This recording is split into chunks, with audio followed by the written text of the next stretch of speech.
Olá, seja bem-vinda, seja bem-vindo. Semana começando, segunda-feira, 4 de novembro de 2024. Inicia agora o Jornal Câmara Notícia ao vivo, meio-dia mais 4 minutos. Muito obrigado pela sua companhia, pela sua audiência e participe. Mande a sua mensagem para o número do nosso WhatsApp. 19 é o nosso DDD. Para você que é de Campinas e região, pode ir direto no 978293776 ou você tem a opção de enviar esta mensagem pelo nosso QR Code, com a câmera do seu celular apontada para o QR Code. Sempre quando aparecer na sua tela, você vai com a câmera do seu celular no QR Code, porque aí já aparece uma mensagem na sua tela. O WhatsApp da TV Câmara Campinas, você aperta e pode enviar o seu elogio, uma crítica construtiva, o que você quer assistir aqui no nosso telejornal, que a gente conversa ao vivo. Confira a partir de agora os destaques de hoje.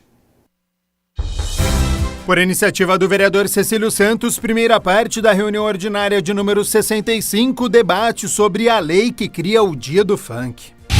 Frente Parlamentar Ambientalista analisa o plano diretor e a Conferência Nacional do Meio Ambiente. Cine Câmara exibe curtas cheios de sensibilidade sobre a infância, com presença de roteirista e diretor. O Tesouro da Rua 34 e fossilização. E no esporte, na Série B, Guarani perde fora de casa para o Goiás e dá mais um passo à Série C.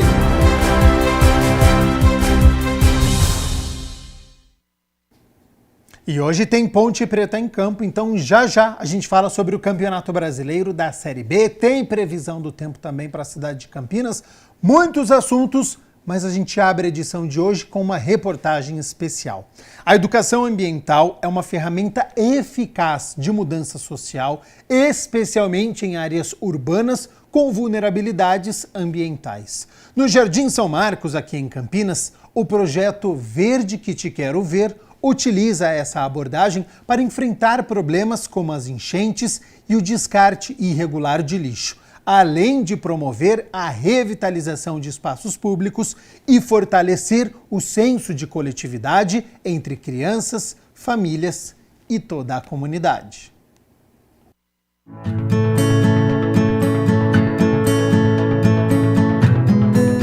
Transformar lixo em arte ou ainda transformar aquilo que seria descartado em brincadeira. Entre papéis e tampinhas de garrafa PET, 60 crianças de 8 a 11 anos aprendem durante o contraturno escolar o caminho para preservar a natureza. Foi com esse propósito que surgiu o projeto Verde que Te Quero Ver. Localizado no bairro Jardim São Marcos, o projeto utiliza a educação ambiental como ferramenta para enfrentar o problema das enchentes e o descarte inadequado de lixo em uma área de vulnerabilidade social. A iniciativa é uma realização do Grupo Primavera, uma organização da sociedade civil em parceria com a Fundação FEAC. Nas escutas das crianças, a gente teve um fato que foi no final de 2022, com o Ribeirão Quilombo subindo por causa das fortes chuvas, né? E ele invadiu algumas casas, e dentre essas casas a gente tinha casas de famílias do Grupo Primavera, né? E nas conversas, as crianças falavam, ficou triste, a gente perdeu isso, né? E veio junto essa proposta da FEAC de trazer um projeto. A gente pensou, vamos falar do meio ambiente, né? O que eu te quero ver, a gente quer um verde a mais na família, na sociedade, né? Então as crianças participam, a comunidade participa e a família participa, tá? Então a gente tem essa visão de estar trazendo, utilizando as crianças nessa conscientização de preservação do meio ambiente, de ter práticas voltadas ao meio ambiente, dos cuidados com o meio ambiente, dos cuidados de separar um produto, um lixo que iria para um lixo comum, né? E de trazer a família junto também. Há mais de um ano, as crianças participam de diversas atividades que despertam um novo olhar sobre o território onde elas vivem. 53% delas moram na Vila Esperança, 45% no Jardim São Marcos e 2% residem em outros bairros da região dos Amarais. né? Então ele já vem conversando com as famílias já vêm compreendendo. Muitas crianças, que foi até uma surpresa de que eles já fazem essa separação do lixo, esse reaproveitamento, né, do lixo, né? E muitos observam também, né, que a gente tem a roda de conversa com as crianças, né? Então nessa roda de conversa a gente nota a percepção deles no bairro, né? Então eles já começam a trazer que o vizinho jogou um lixo, né, que ele viu que aquilo não era bom, né, para a natureza, né? Para o lugar onde ele está, que ficou feio, né? Um espaço coletivo em que todos juntos estão cuidando deste espaço. Então, acho que isso vai ficar de legado. Então, com esse projeto, as crianças conheceram espaços, pessoas, organizações dentro do território, onde elas vão se conectando para esse pensar coletivo, para o bem-estar da comunidade. De acordo com um levantamento realizado pelo Grupo Primavera, aproximadamente 5% das famílias da região coletam materiais recicláveis como forma de subsistência. A gente trabalha os resíduos sólidos, orgânicos, né, e o inorgânicos, que são os papéis. O orgânico é ensinar eles que aquele material da cozinha, né, a casca de fruta, a casca de legumes, né, as verduras, eles podem ser usado numa compostagem dentro de casa, né, num jardim, numa hortinha, né?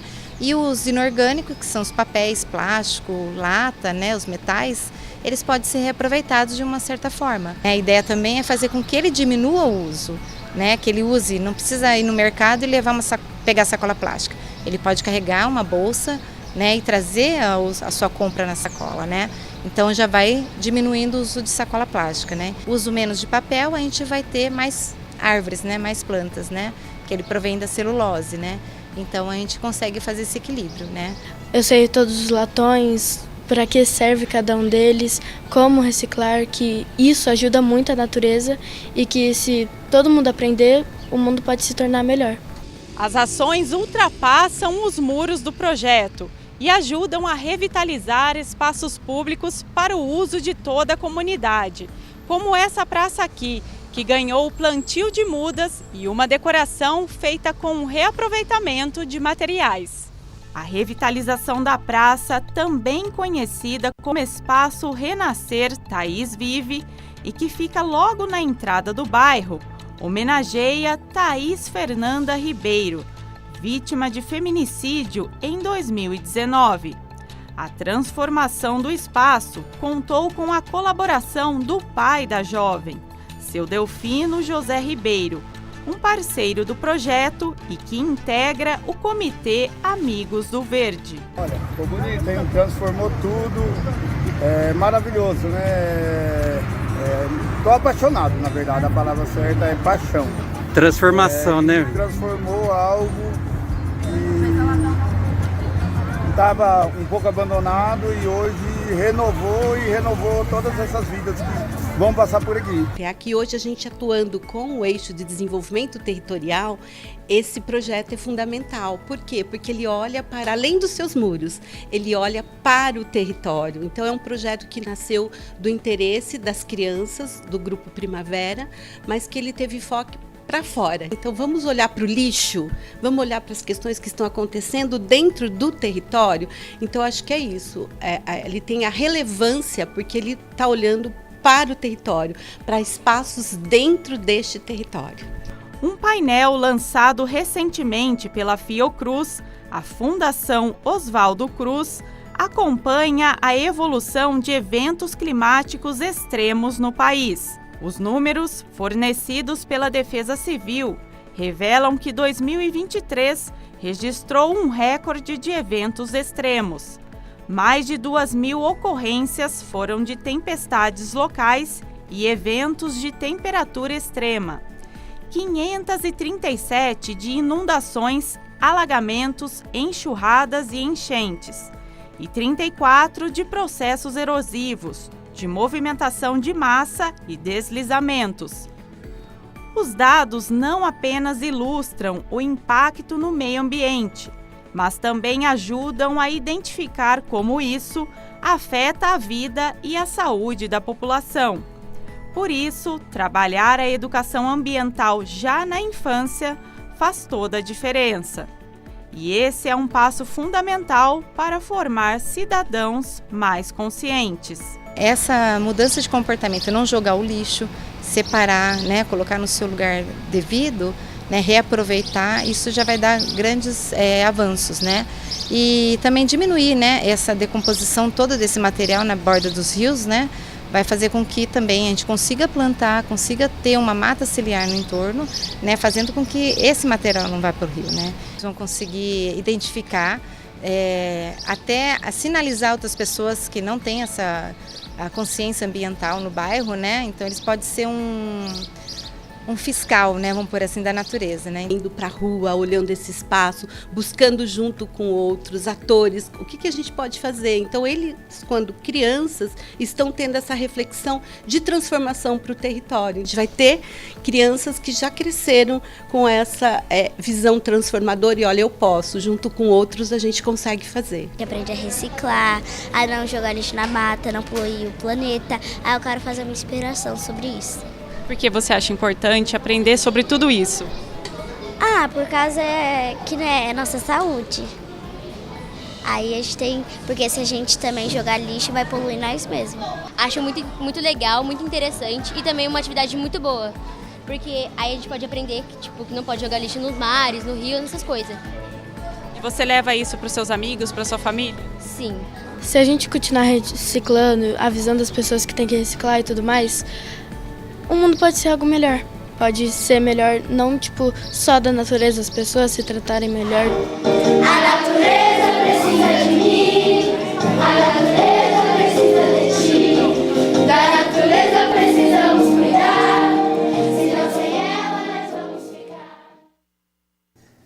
12:15. Olha só, em Campinas, apenas metade dos cidadãos com perfil para usufruir da tarifa social na cobrança do uso da energia elétrica são de fato beneficiados. Isso porque, embora a concessionária faça uma busca ativa pelos inscritos no CadÚnico do governo federal, muitos usuários não têm os dados cadastrados adequadamente ou estão desatualizados.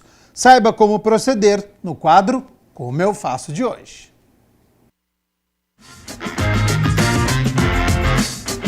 A tarifa social para a cobrança dos serviços de fornecimento de energia elétrica é um direito de todo cidadão beneficiário dos serviços sociais através do CadÚnico do governo federal. Em Campinas nós temos 32 mil cadastrados, com potencial de chegar a 72 mil, 73 mil cadastrados. Então, assim, nós temos um intervalo de pessoas que têm direito e não procuram ou não têm os dados atualizados para que tenham o benefício na conta. Os critérios para a concessão do benefício são... Bom, a tarifa social, primeiro a gente tem que entender quem tem direito. Então, a tarifa social ela é concedida para quem é inscrito em qualquer programa social do governo federal, que tem o cadastro único, né, e tem uma renda familiar de até meio salário mínimo por pessoa. Então, se eu ganho lá R$3.000 e tem 6 pessoas em casa, a renda média per capita é em torno de 500, então eu estou dentro dos critérios para ter o desconto da tarifa social. O outro passo é para quem tem o BPC, então pessoas idosas com mais de 65 anos que recebem o benefício de prestação continuada, ou portadores de deficiência que têm o BPC também têm direito a desconto da tarifa social na conta de energia. Quilombolas e indígenas, e uma quarta possibilidade é para as pessoas com renda de até 3 salários mínimos, desde que tenha alguém em casa que faça uso de equipamento vital, UTI domiciliar, qualquer equipamento que seja essencial à vida, também tem direito. Outro ponto importante é para quem tem a UTI em casa. Aí eles precisam procurar a gente, informar a gente que tem a pessoa fazendo uso de equipamento, de UTI domiciliar, para que possa ter direito ao benefício, a fazer o cadastro e usufruir desse desconto. Esse desconto vai de 10% a 65%. É um desconto concedido na conta de energia para todo mundo que atende os critérios. Para quem tem o perfil e ainda não usufrui da tarifa social, fica a dica. Então, entendeu o critério, já sabe quem tem direito, o próximo passo é verificar se o seu cadastro está correto. Então, assim, a distribuidora, a CPFL, faz a busca ativa de quem tem o BPC, de quem tem o NIS, que é o número de inscrição social, né? Então, o seu cadastro no CRAS, no centro de referência, no programa social, tem que estar exatamente igual ao seu cadastro junto à distribuidora. Se o benefício está em nome de Maria, o cadastro tem que estar em nome de Maria na conta de energia. A CPFL faz essa busca ativa, tanto na base do CRAS como do Ministério do Desenvolvimento Social, é automático. Os dados estando corretos no seu programa social e na distribuidora, o cadastro é feito de forma automática. Mas também todo o contato que nossos clientes fazem com a CPFL, a gente pergunta se ele tem o benefício, a gente pergunta o número dele do BPC, quando ele vai fazer uma ligação nova, a gente pergunta para ele, então a gente faz essa busca ativa também do cliente e faz essa busca através de vocês, da imprensa, para levar para todo mundo a informação. Nós temos aí 40 mil pessoas em Campinas que têm direito e não fazem uso.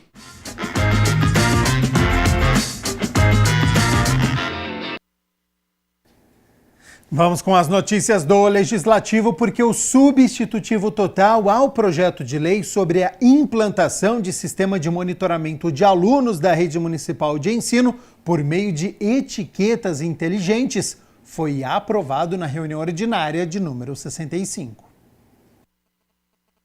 Os vereadores do Legislativo Campineiro aprovaram em primeira discussão o substitutivo total ao projeto de lei número 194 de 2023, de autoria do vereador Edivaldo Cabelo, que dispõe sobre a implantação de sistema de monitoramento de alunos da rede municipal de ensino por meio de etiquetas inteligentes. O objetivo, na verdade, é a segurança e o bem-estar do aluno, ou seja, da criança. Então, Campinas hoje ela é a capital da inovação, ciência e tecnologia. Então, essa tag nada mais é de um rastreadorzinho que vai na mochila do aluno, porque o município já oferece um material para o aluno no fundamental. Vai um rastreadorzinho na mochila, de maneira que o pai vai poder monitorar a criança, o momento que ela entra na perua escolar e a hora que ela adentra na escola, e a hora que ela sai e a hora que chega em casa. O pai vai ter um aplicativo no celular onde ele vai poder monitorar o filho dele na escola. De acordo com o vereador, as tags, além do rastreamento online, também terão informações do aluno como o tipo sanguíneo, alergias e o contato dos pais ou responsáveis. Quantos e quantos casos que nós vemos aí, infelizmente, de crianças até que veio a óbito porque foi esquecido dentro da van. Foi dentro da perua, até mesmo o condutor não viu a criança ali que estava dormindo e a criança ficou lá. Então o objetivo é isso, é a segurança e o bem-estar do aluno, porque o maior patrimônio que nós temos hoje é os nossos filhos. Primeira parte da reunião ordinária de número 65 debateu a criação do Dia do Funk. Por iniciativa do vereador Cecílio Santos, a Câmara Municipal de Campinas realizou na primeira parte da reunião ordinária de número 65 um debate sobre a lei que cria o Dia do Funk, a ser comemorado todos os anos no dia 12 de julho. A data foi escolhida por já ser o Dia Nacional do Funk. Essa primeira parte, o objetivo foi trazer os meninos que são da 19, que cantam o funk consciente. É importante as pessoas entenderem que toda modalidade musical tem várias vertentes. O funk tem essa modalidade, essa vertente do funk consciente. E eu achei importante trazê-los aqui para que eles explicassem a educação. Eles fazem um trabalho de educação nas escolas, nas praças, nas chamadas batalhas, com a rima, mostrando que existe essa vertente do funk consciente que eu acho muito importante que a população conheça.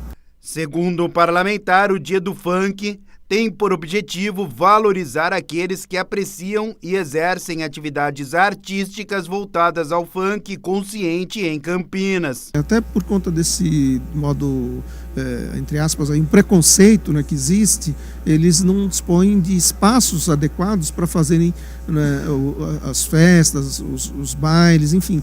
E a gente fará tratativas a partir do Dia do Funk, para que os espaços públicos sejam também destinados para que eles possam fazer as suas festas e dentro dessa perspectiva de conscientização da juventude, como, por exemplo, a concha acústica no Taquaral. Cecílio Santos explica que no Dia do Funk poderão ser realizadas palestras, reuniões solenes, conferências e fóruns. A partir do momento que o prefeito sancione a lei, passando a vigorar, o Dia do Funk em Campinas deve ser celebrado com palestras, com workshops, com esse processo de educação da juventude escolhendo as letras que falem da realidade. É uma batida que a galera jovem gosta, não é? Mas com essa vertente, né, de conscientização. E a gente segue com o vereador Cecílio Santos, porque a Frente Parlamentar Ambientalista se reuniu e discutiu temas relacionados ao meio ambiente aqui de Campinas. A reunião foi presidida pelo vereador Cecílio Santos e contou com alguns participantes. A Frente Ambiental, as frentes que estão sendo organizadas na Câmara nesta legislatura, elas têm como prerrogativa ter a participação dos parlamentares, dos vereadores, mas não só. E isso é fundamental, porque abre a possibilidade da participação da sociedade civil organizada, o que nós fizemos aqui em vários momentos com muita, assim, com uma participação bem efetiva, muita gente participando e trazendo contribuições também significativas. A reunião destacou pontos importantes que foram discutidos em conferências. O que é uma conferência do meio ambiente para quem não está familiarizado com o termo, né? Ela nada mais é do que uma oportunidade para as pessoas discutirem nas suas regiões os problemas que lhes afetam e, em cima desses problemas, proporem ações, proporem regramentos, legislações para que isso melhore o seu dia a dia, melhore o dia a dia da população. A população presente fez apontamentos e sugestões em prol do meio ambiente e situação climática. Os desastres que acabam se tornando uma possível rotina, né, colocam para a gente um ponto importante, a questão de realmente esse assunto urbano ambiental. Ele é central até para a sobrevivência das pessoas que moram nas cidades e algumas das próprias cidades. Entretanto, os governos, via de regra, não gostam desse assunto porque é um assunto que expõe a fragilidade desde o ser humano até a própria fragilidade da administração. Nós vamos ter que pensar como chegar até a população, né? O Xavier tem lá um grupo, Amigos da Mina, nós vamos ter que multiplicar essas ações de afeto com bens naturais locais, porque senão a população não sabe defender, a qualidade do ambiente, porque também é como se estivesse acostumada a não ter. 70% dessa cidade, aqui, da população, das unidades territoriais dessa cidade, não tem acesso a áreas verdes próximas das suas casas. Se quiser vir a áreas verdes, tem que vir andar de ônibus. Para finalizar, o vereador Cecílio Santos falou sobre a discussão do Plano Diretor e a Conferência Nacional do Meio Ambiente. Nós discutimos hoje um balanço breve das ações da Frente Ambiental e também a organização, né, que a sociedade civil está se propondo a fazer para a discussão do plano diretor, que será o ano que vem. A Conferência Livre sobre o Meio Ambiente, ela faz um balanço, um diagnóstico e também elabora propostas para o município, para o Estado e para a União sobre ações em relação ao meio ambiente. Aqui foi colocado com muita propriedade pelos participantes da necessidade que tem do município desenvolver um plano de educação ambiental, seja nas escolas, nas creches, mas em relação à população de modo geral, até porque nós estamos vendo os resultados dessa emergência climática, inclusive com vítimas fatais no nosso município.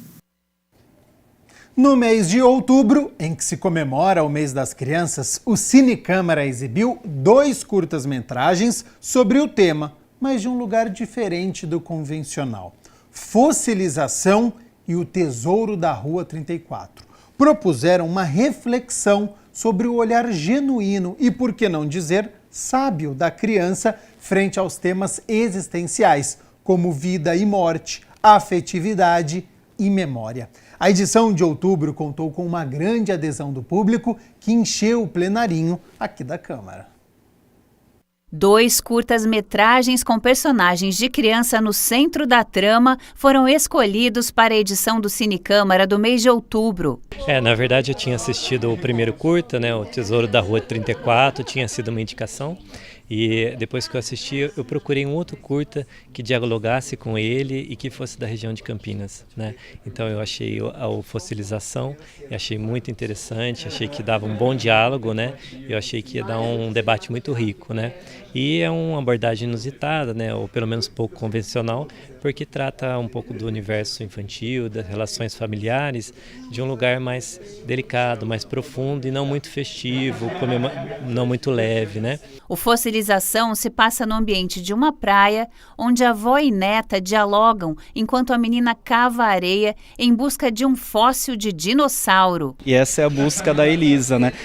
Enquanto ela está buscando um fóssil de dinossauro, é como se de alguma forma ela tentasse buscar a mãe dela que já se foi. Então a paleontologia entra como um simbolismo disso. No Tesouro da Rua 34, o ator principal foi escolhido a dedos para valorizar a questão da imaginação na infância e por sua peculiaridade. Davi é o protagonista da história e é uma criança cega. O ator que interpretou o personagem, ele é cego de nascença. Isso foi muito importante no projeto. A gente sempre quis um ator mirim que fosse de fato cego. E ele traz essa camada da imaginação, da sensibilidade, do escapismo, numa situação dramática ali onde os adultos estão em desacordo, né? A experiência de vida inspirou a roteirista na retratação da memória e dos vínculos. Uma delas foi um casarão abandonado no bairro em que eu moro, em São Paulo, que é o Pacaembu. É um bairro de casas grandes, assim, algumas casas parecem até chácaras, assim, lembram uma outra época. E a segunda inspiração é esse universo das pessoas com deficiência visual, porque na época eu estava escrevendo uma série de reportagens sobre pessoas com deficiência visual e uma delas me disse algo que me tocou muito. Ela disse que as pessoas com deficiência são sempre representadas como heróis, né? E elas servem um pouco para o alívio das pessoas sem deficiência. O Cine Câmara é uma programação realizada pela Câmara Municipal de Campinas com a proposta de promover a arte, a cultura, o debate e aproximar a população do poder legislativo local. A escolha acertada da curadoria se reflete no debate após a exibição e na marca deixada nos participantes. O silêncio dos curtas, assim, né, aquele grande espaço assim, nos dá a oportunidade de também passear um pouco no nosso imaginário, né? Enquanto criança e depois enquanto adulto olhando para a nossa criança, né? Então nesse ponto assim eu gostei muito dos dois filmes que conversam e dá essa oportunidade, nos dá esse ar, esse tempo para que a gente também participe um pouco da história que está acontecendo. O que me marcou mais foi o lugar da criança nesses filmes, né? As crianças normalmente são retratadas de uma forma muito mais lúdica, né? Uma coisa associada à brincadeira, à ingenuidade. E eu acho que nesses curtas, eles trouxeram a criança num papel de sabedoria, né? Uma sabedoria que só as crianças têm, através da imaginação.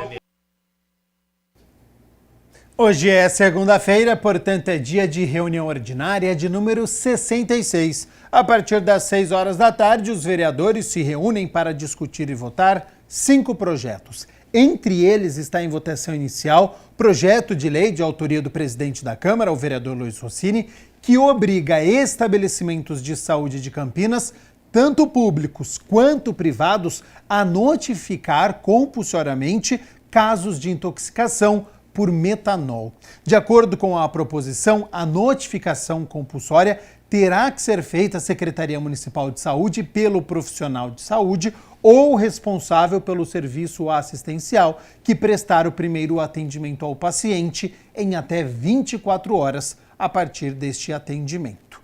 Para você ficar muito bem informado, conferir a pauta completa, todos os projetos que serão discutidos e votados, é só acessar o site do Legislativo. Entra lá no campinas.sp.leg.br.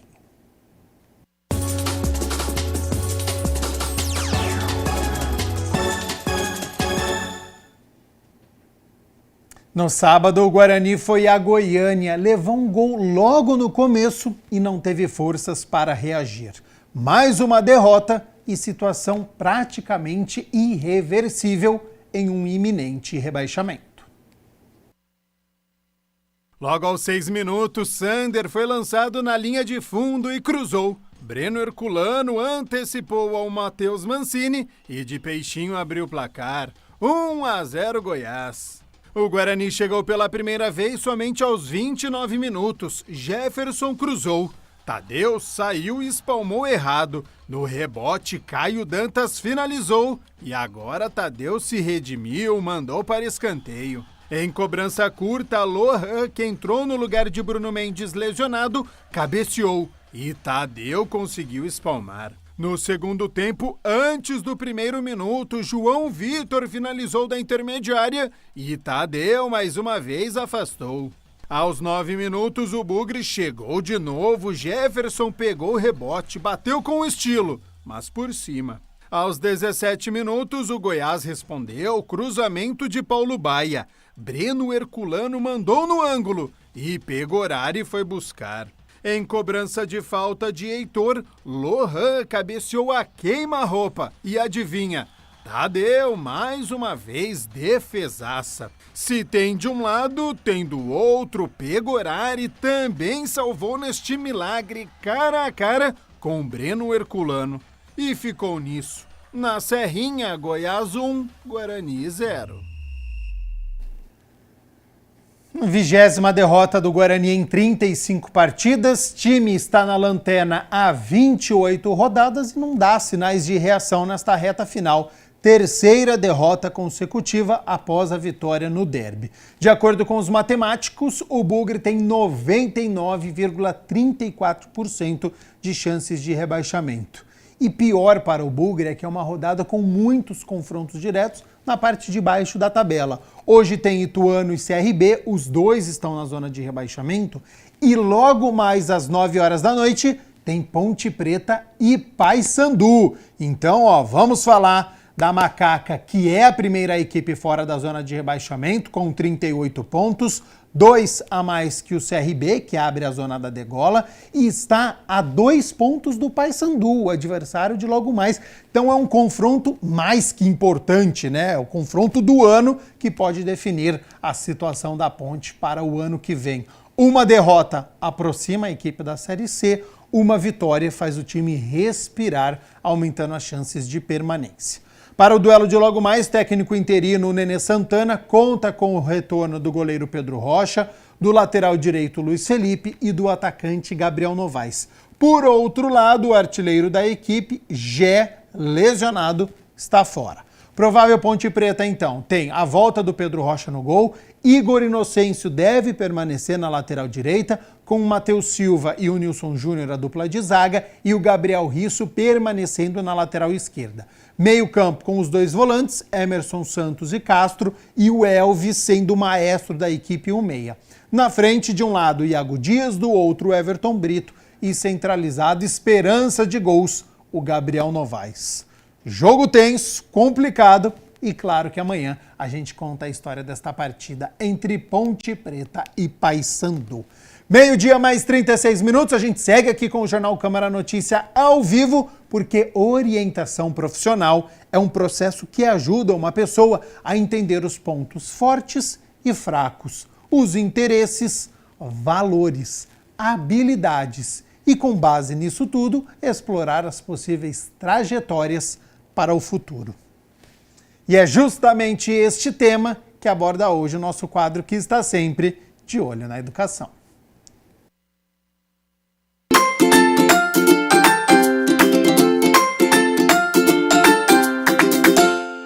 Bom, é isso aí, pessoal, quadro de olho na educação, e olha só, um assunto muito importante, porque nós vamos falar sobre orientação profissional. Com a gente aqui a Maria Isabel, que é especialista no assunto, também é pedagoga. Tudo bom? Antes de mais nada, muito obrigado por atender a gente. Eu que agradeço.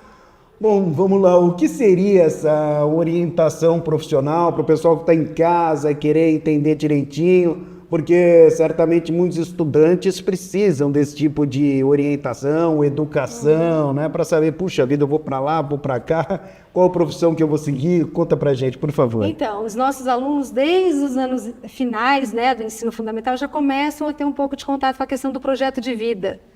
Né? Então, os professores ou os tutores das escolas já começam a conversar com esses alunos para que eles pensem um pouco no projeto de vida deles. E aí, com o caminhar dos anos, lá no ensino médio, os alunos têm que fazer opção pela educação, que tipo de ensino que eles querem para o ensino médio, se é profissional, né, educação profissional, ensino profissionalizante ou propedêutico. Então, aí eles fazem uma manifestação de interesse no nosso sistema, né, na sede. Né? Então, a nossa Secretaria da Educação, a partir desse ano, a gente já tem instituído o modelo próprio de educação profissional, do ensino técnico. Né? Mas os alunos fazem opção e, antes disso, eles já começam a ter o contato com algumas instituições, né, e etc. Como seria na prática aí? Na prática, sim. A gente tem aulas de projeto de vida, né? Então os alunos já começam a ter esse contato, entender o que eles querem para a vida deles. Então eles começam a sonhar. Né? E aí, quando eles estão na primeira série do ensino médio, eles fazem uma opção, se eles querem fazer o ensino médio propedêutico, numa das áreas, ou humanas, ou exatas, ou linguagens, ou o ensino técnico. Então, eles já fazem essa opção. Nós temos, na nossa rede estadual, nas nossas escolas estaduais, nesse ano, na Campinas Oeste, né, que é o nosso local de trabalho, por volta de, sei lá, umas 20 escolas, já para o ano que vem teremos umas 27 escolas com ensino técnico. Né? Em vários cursos, administração, enfermagem, farmácia. Bom, isso ajuda, né, Maria Isabel, certamente o estudante a ter, de fato, um direcionamento. Né? Já aconteceu, por exemplo, de alguém pensar que ia para um lado e, de repente, vai para o outro após esse tipo de... Não, com certeza, né? Os alunos, como todo jovem, eles ainda estão descobrindo, querendo saber o que eles vão querer para a vida deles. Então, é uma decisão muito séria, né? Porque no final da primeira série, eles já têm que decidir, olha, eu quero um curso técnico, ou não, eu quero um propedêutico, eu quero fazer uma universidade depois.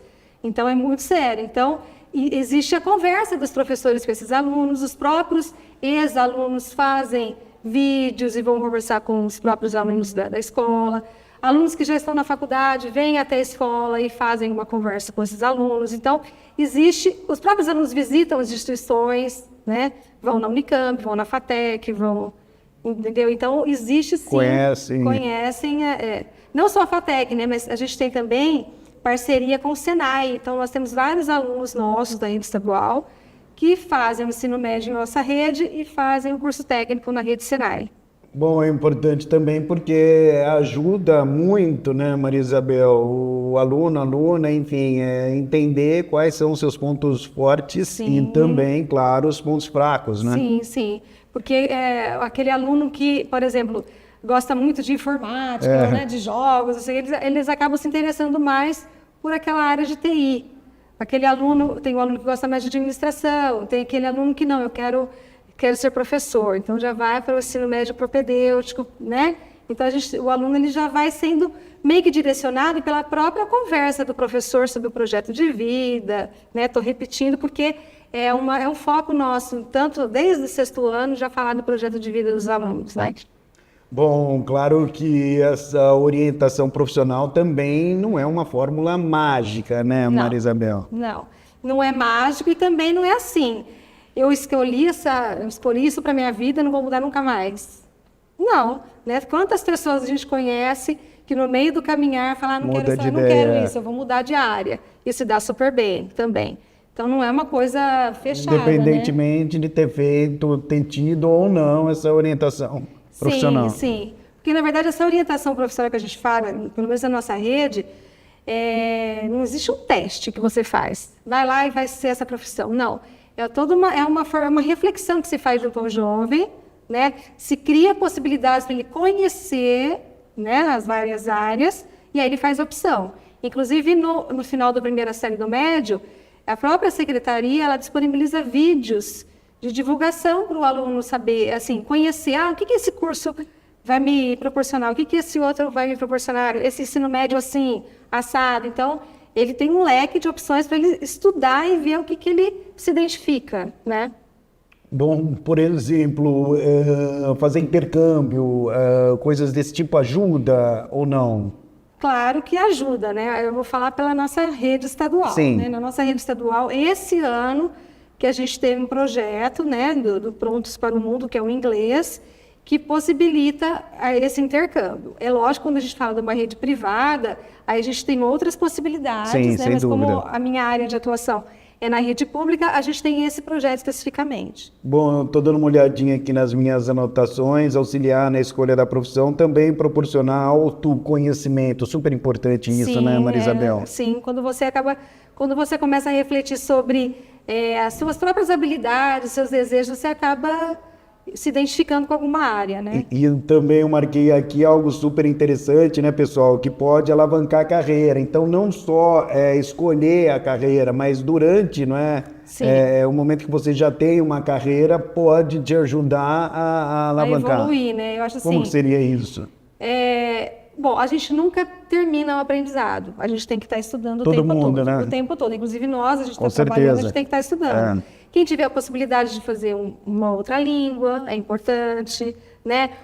A gente tem cursos na internet que você, não é? A gente procura, você acha, você encontra, você se você procura a sua evolução no dia a dia, então eu acho que faz toda a diferença no mercado de trabalho, inclusive, né? Como estão os jovens hoje? Eles têm procurado, não é, essa orientação, essa educação profissional, têm se interessado mais por esse tipo de situação, Olha, Maria o que a Isabel? gente...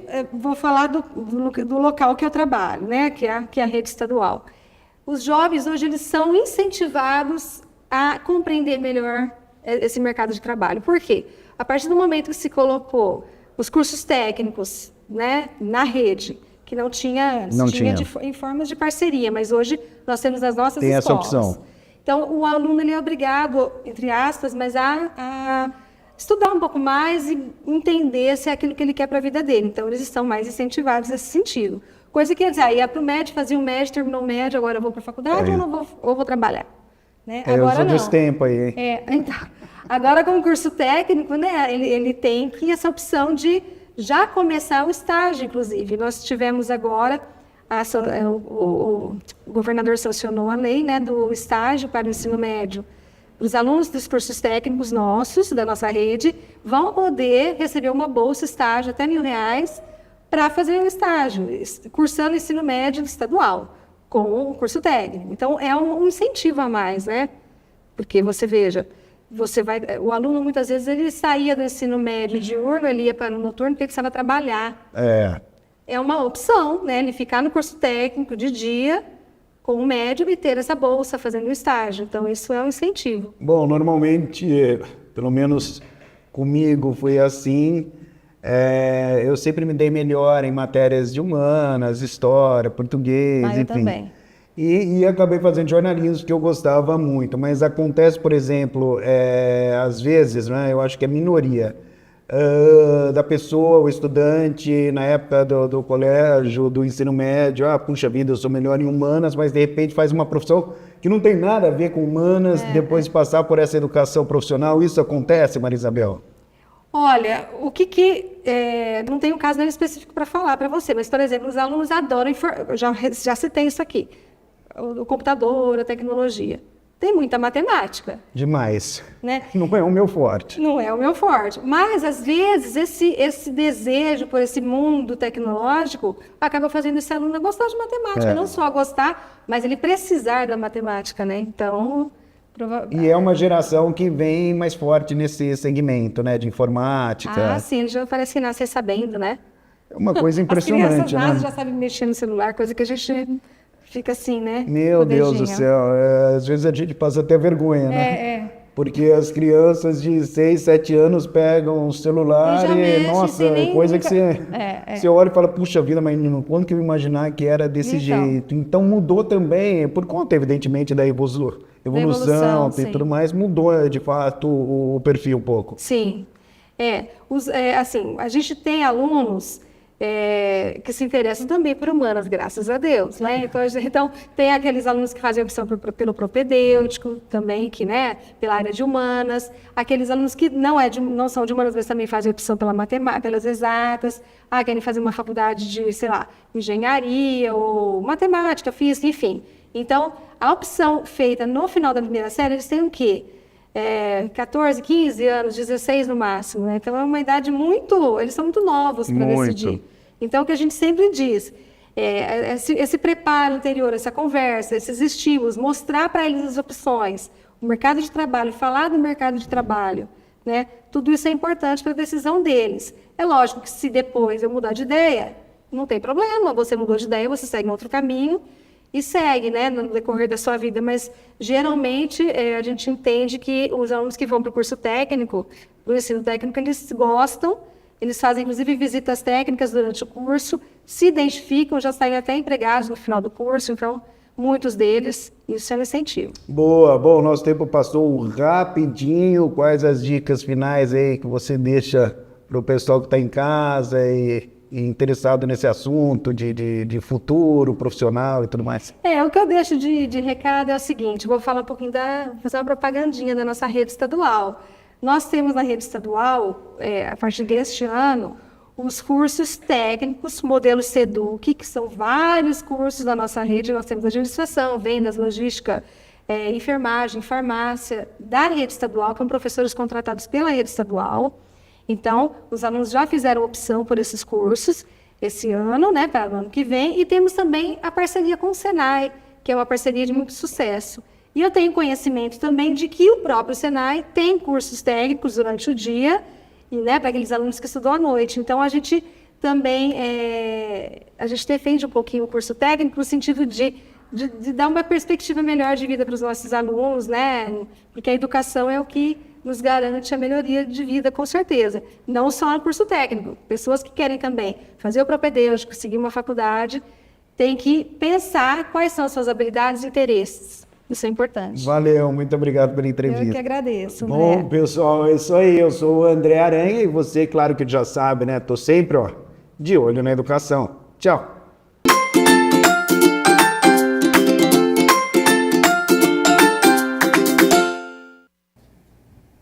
Meio-dia mais 50 minutos, muito obrigado pela sua companhia, pela sua audiência. Estamos ao vivo nesta segunda-feira e olha só, você sabia que os projetos, antes de virarem lei, precisam passar pela avaliação das comissões e votações dos vereadores aqui na Câmara de Campinas? Para você entender como funciona o Legislativo, vamos acompanhar o Passou pela Câmara de hoje. A lei do pancadão, que proíbe o excesso de volume de som nos carros da cidade de Campinas, está em vigor desde 2015. Mas você sabia que, para se tornar lei, o projeto que estabelece a perturbação do sossego público como uma contravenção à administração pública passou pela Câmara?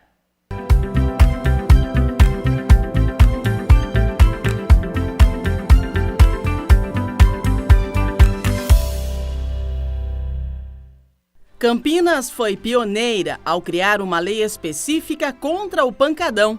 A norma proíbe o uso de aparelhos de som portáteis ou instalados em veículos estacionados nas vias e lugares públicos que possam perturbar o sossego público. A proibição também é aplicada em locais como postos de combustíveis e estacionamentos, especialmente no horário noturno. O projeto de lei ordinária 44 de 2014 é de autoria do vereador Luiz Rossini. E já havia a lei do ruído, que estabelece o máximo de ruído permitido do dia à noite. Nós temos a lei de perturbação do sossego, que é crime a perturbação do sossego. Tem uma resolução do CONTRAN que proíbe os veículos transitarem com som acima de 55 decibéis do lado externo. Então, lei já havia. Mas não havia como aplicar a lei. E aí eu pesquisando, eu fui buscar na Lei de Crimes Ambientais, a Lei 9.605, um princípio que a gente trouxe para a Lei do Pancadão. A poluição sonora é uma poluição. E a Lei de Crimes Ambientais fala que é crime você provocar poluição. E a lei diz que a primeira providência é você cessar a fonte de poluição. Por exemplo, se tem uma torneira pingando e contaminando o solo, o lençol freático, a primeira obrigação é fechar a torneira. Só que você já poluiu, você já praticou o crime. Então foi esse princípio que a gente trouxe para a lei, porque constatada que o ruído está acima do nível tolerado, então já foi praticada a poluição. Então o crime já foi praticado. A obrigação é desligar, o que todos faziam, só que aí a lei avançou. Ela permitiu à autoridade municipal apreender o veículo, levar para o pátio e ali, obviamente, para retirar ele tinha que pagar multa. E isso acabou dificultando que as pessoas vivessem nessa farra. A matéria foi aprovada em primeira votação na 22ª reunião ordinária do dia 7 de maio de 2014. Incluído na pauta requerimento de urgência 892/14, devidamente aprovado. Item 2, primeira discussão e votação com emenda do projeto de lei 44/14, processo 215.808, de autoria do nobre vereador Luiz Rossini, que dispõe sobre a proibição do uso de aparelhos de som portáteis ou instalados em veículos automotores estacionados em vias e logradouros públicos, nos horários e nas condições que estabelece e dá outras providências. Convoco aqui a Comissão de Legalidade na pessoa do nobre presidente e vereador Dr. Luiz Cirilo para pedir tempo e exarar o parecer. A Comissão de Constituição e Legalidade indica o nobre vereador Arthur Orsi para exarar o parecer.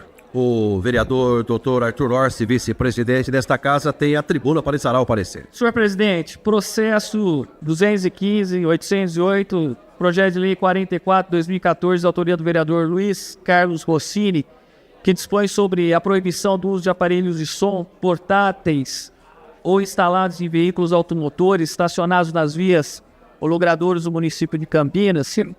O parecer da Comissão de Constituição e Legalidade é favorável, senhor presidente, por unanimidade. Com o parecer favorável por unanimidade, entra em discussão. A emenda de folhas 15 também teve parecer favorável da Comissão de Constituição e Legalidade. Com o parecer favorável, entra em discussão. Não havendo vereadores a discutir, em votação. Vereadores favoráveis permaneçam como estão. Aprovado. O vereador Zé Carlos, coautor da lei, salienta que a norma leva em consideração que o direito de um termina onde começa o do outro. Essa lei, quando ela foi sancionada e regulamentada, ela foi o maior sucesso em Campinas.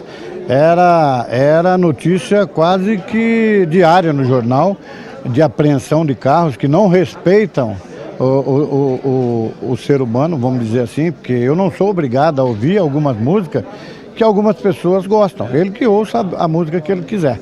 No dia 27 de maio do mesmo ano, Rossini promoveu um debate público na Câmara de Campinas para discutir com a sociedade formas de ampliar a aplicabilidade do projeto. Nesse debate público foram coletadas várias sugestões de aprimoramento da proposta inicial. E aí, como o vereador Tiago Ferrari já tinha uma lei que tratava disso no passado, e o vereador Zé Carlos, que vive muito esse problema também na Padre Anchieta, nós resolvemos fazer um substitutivo incorporando essas sugestões para aprimoramento e garantir a eficácia da lei. Em 25 de julho de 2014, a Lei do Pancadão foi regulamentada e, em 28 de julho, sancionada pelo prefeito e publicada em Diário Oficial. A fiscalização fica a cargo da INDEC, Empresa de Desenvolvimento de Campinas, e da Guarda Municipal da Metrópole. Essa nova lei, ela estabeleceu que a Guarda Municipal faria a fiscalização e aplicaria a multa, a autuação, que começaria em 500 UFIX e terminaria em 2.000 UFIX. Uma lei com uma autuação, com uma multa bem cara. 500 UFIX, cerca de R$2.000, podendo chegar até R$8.000 a autuação. A partir de então, a Guarda Municipal passou a fazer uma atuação mais incisiva por conta da situação que não estava muito boa. Muitos veículos, né? É a alegria de poucos e o descontentamento de toda uma população nas adjacências. Um veículo incomodava um bairro inteiro, dependendo da quantidade de som que ele instalava no veículo. Então passamos a atuar incisivamente todos os dias, principalmente no final de semana, na recolha desses veículos para o pátio, apreensão e aplicação da multa. Os critérios para medir os níveis de ruídos para ambientes externos são em decibéis, que variam para o período diurno e noturno. Na regulamentação da lei, o prefeito remeteu a NBR 10151, que é uma regulamentação federal que estabelece níveis de aceitação de volume em determinados locais. A zona rural é um volume estabelecido de 40, 35, e isso vai aumentando até uma região industrial, por exemplo, que a aceitação do volume pode chegar até 70 decibéis. Então a NBR estabelece locais e aceitação de poluição sonora naquele ambiente. Isso foi trazido pelo decreto, o decreto estabeleceu e chegamos a um denominador, né, porque você precisa ter um balanço dessas coisas também, precisa ter um meio termo, e se ficou estabelecido na corporação e pela prefeitura que utilizaríamos 80 decibéis. O aceitável seria 80 decibéis, que é muito acima do que estabelece a NBR.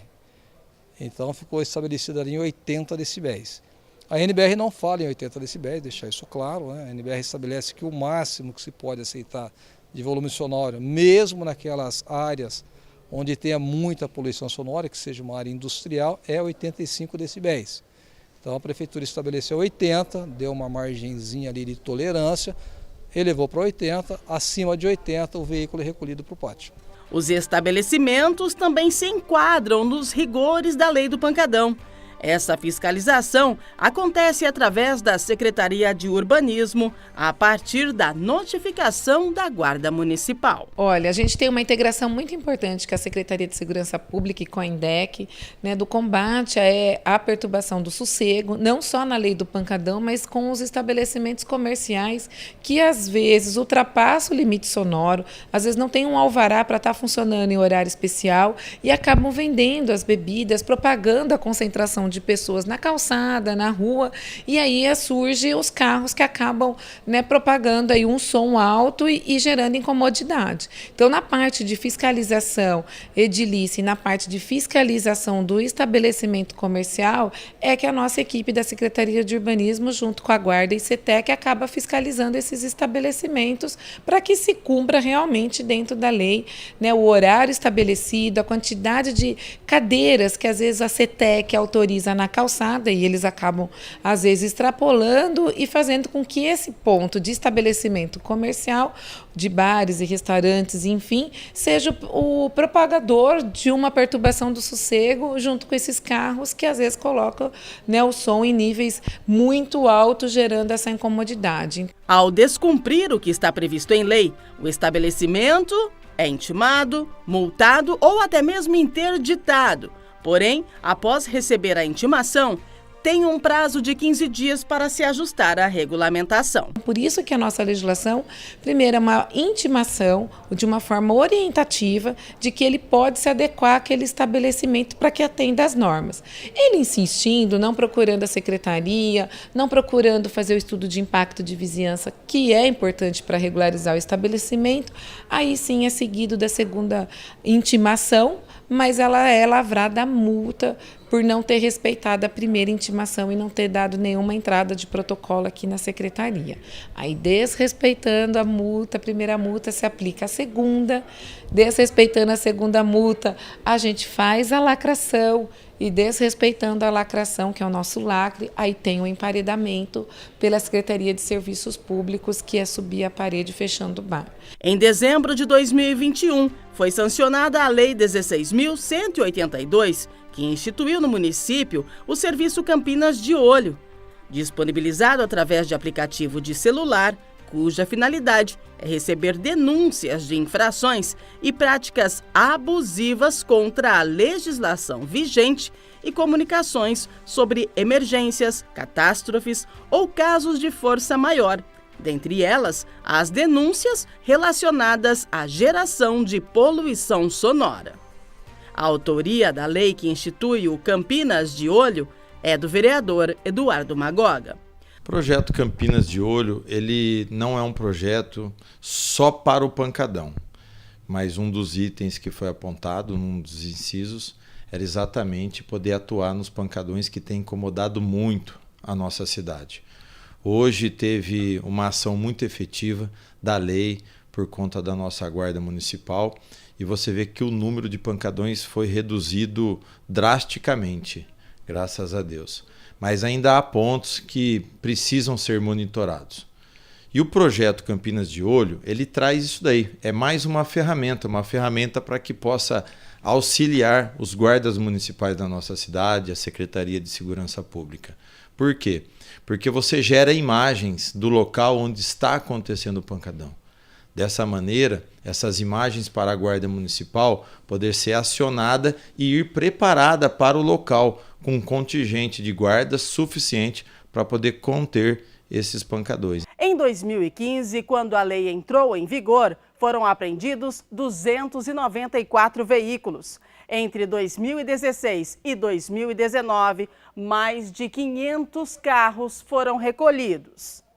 De janeiro a junho do ano passado, 914 ocorrências foram registradas.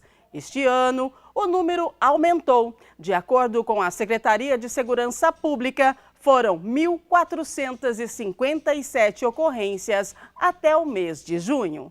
Ao longo desses 10 anos, esse trabalho nunca deixou de ser feito.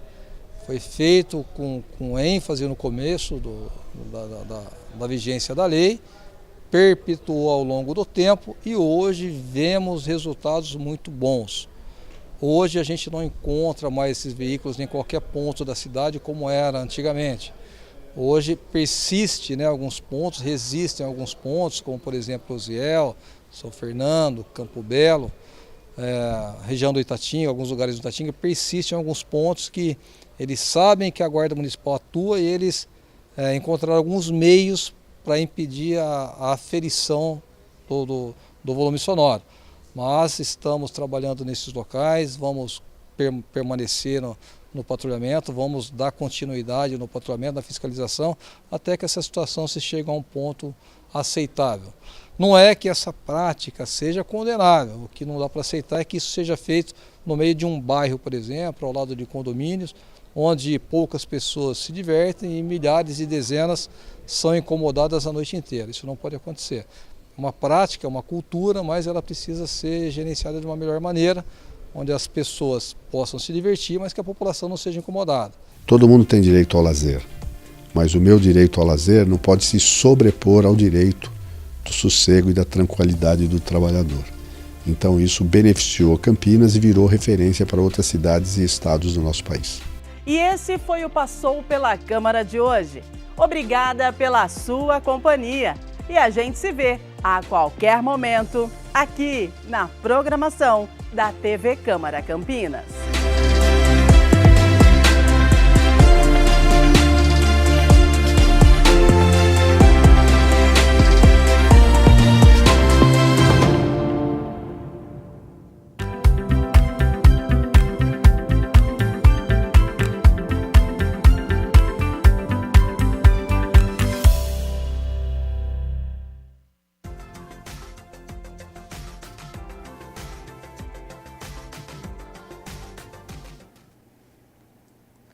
Hoje todo o estado de São Paulo está com o tempo nublado e com chuva a qualquer hora do dia por conta do corredor de umidade do norte até o sudeste do nosso país e instabilidades na atmosfera.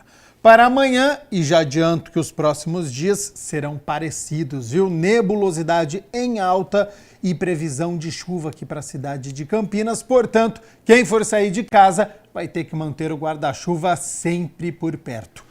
Vamos às temperaturas, porque elas já estão aqui na minha tela. Para amanhã, terça-feira, então, 5 de novembro, amplitude térmica pequena, porque mínima de 20 graus. Ao longo do dia, a temperatura sobe muito pouco, no máximo até 26 graus aqui na nossa cidade.